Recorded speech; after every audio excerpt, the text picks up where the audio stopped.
Fang Yuan se prépara. Chaque mouvement était calculé, chaque geste précis. Il savait que la moindre erreur pourrait lui coûter la vie. Ses yeux, froids et calculateurs, reflétaient la lumière vacillante des bougies. Ils étaient les fenêtres de son âme, une âme forgée par des années de lutte et de survie. Il serrait une petite boîte en bois, son contenu à la fois une bouée de sauvetage et un pari risqué. Cette boîte contenait des secrets, des pouvoirs qui pouvaient changer le cours de sa mission. Sa mission, infiltrer le clan Tai, un nid de vipères, un endroit où chaque coin pouvait cacher un ennemi, chaque ombre une menace. Sa survie ne tenait qu'à un fil. Chaque pas qu'il faisait était un pas de plus vers l'inconnu, vers le danger. Je suis un maître Gu, maniant le pouvoir de créatures mystiques scellées dans mon ouverture. Ces créatures sont ma force, mon arme secrète. Mon chemin est peu orthodoxe, impitoyable, guidé par une quête unique de l'immortalité. Chaque obstacle sur ma route n'est qu'un autre défi à surmonter. D'autres me qualifient de démon. J'embrasse ce titre, car dans ce monde, il faut parfois devenir le monstre pour survivre. Cette mission était pleine de dangers. Chaque arbre, chaque rocher pouvait cacher une menace mortelle. Mais Fang Yuan se nourrissait du risque. Le danger était son élément, son terrain de jeu. C'était une chance d'exploiter le chaos, de manipuler ceux qui se croyaient ses supérieurs. Dans le tumulte, il trouvait son avantage. Il était le marionnettiste, et eux, ses marionnettes inconscientes. Chaque mouvement qu'il faisait était orchestré par lui. L'échec n'était pas une option. Il avait trop sacrifié pour échouer maintenant. La mort était une compagne constante, mais Fang Yuan refusait d'en être l'esclave. Il survivrait, il prospérerait. Chaque jour était une nouvelle bataille, chaque victoire un pas de plus vers son objectif. Il deviendrait une légende, même si cela signifiait peindre le monde aux couleurs du sang et de la trahison. Car dans ce monde impitoyable, seules les légendes survivent.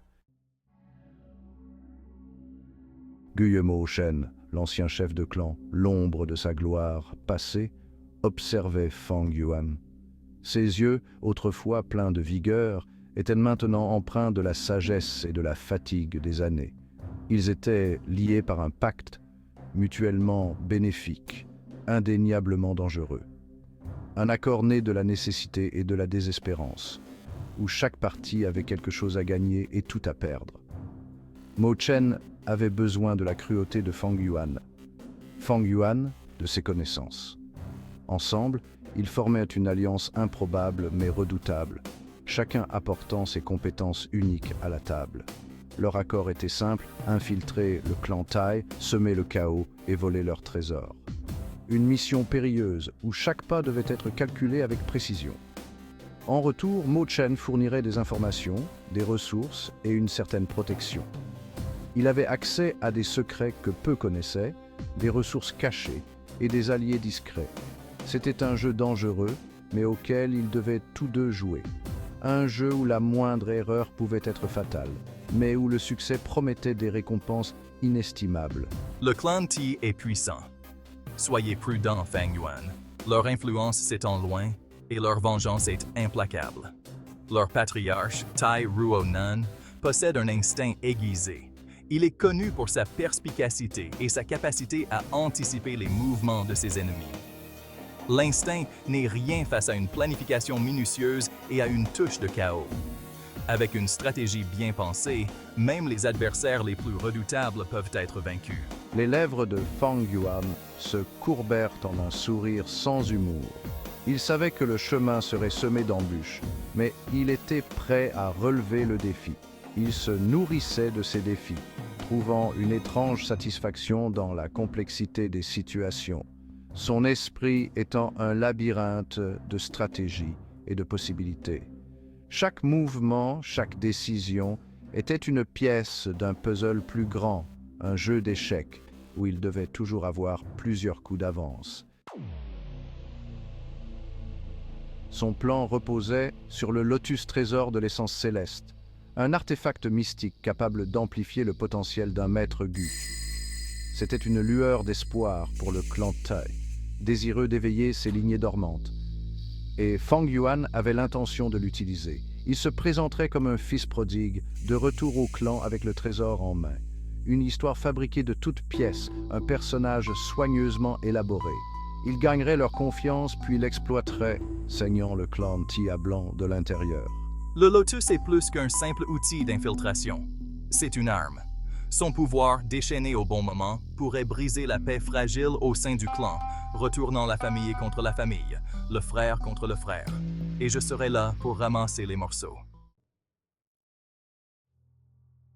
Le Clanty était un terreau fertile pour l'ambition. C'était un endroit où les rêves de grandeur et de pouvoir fleurissaient, mais aussi où les rivalités et les jalousies couvaient sous la surface. Le patriarche Ti Ruo Nan régnait d'une main de fer, mais ses fils, Ti Xueleng et Ti Bi Guan, avaient soif de pouvoir.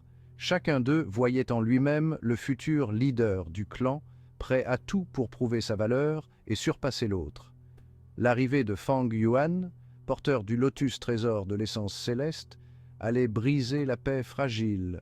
Ce mystérieux étranger apportait avec lui non seulement un objet de grand pouvoir, mais aussi une promesse de chaos et de changement. Chaque frère verrait le lotus comme sa voie vers la domination, une chance d'usurper son père et de réclamer la direction du clan. Les complots et les manigances commenceraient à se tisser, chacun cherchant à prendre l'avantage sur l'autre. Les graines de la discorde étaient déjà semées. Feng Yuan n'avait qu'à nourrir leur croissance, à attiser les flammes de leur cupidité. Il savait que la convoitise et l'ambition des frères seraient ses meilleurs alliés dans sa quête de pouvoir. J'imagine un clan rongé par les luttes intestines, affaibli par la suspicion et la trahison. Les frères, autrefois unis par le sang, deviendraient des ennemis jurés, prêts à se trahir pour obtenir ce qu'ils désirent. Leur attention sera tournée vers l'intérieur, aveuglés par leurs propres désirs, tandis que moi, l'étranger, je les démantèlerai pièce par pièce, prenant ce dont j'ai besoin et laissant la ruine derrière moi. Ils ne verront pas venir la menace extérieure, trop occupés à se déchirer entre eux.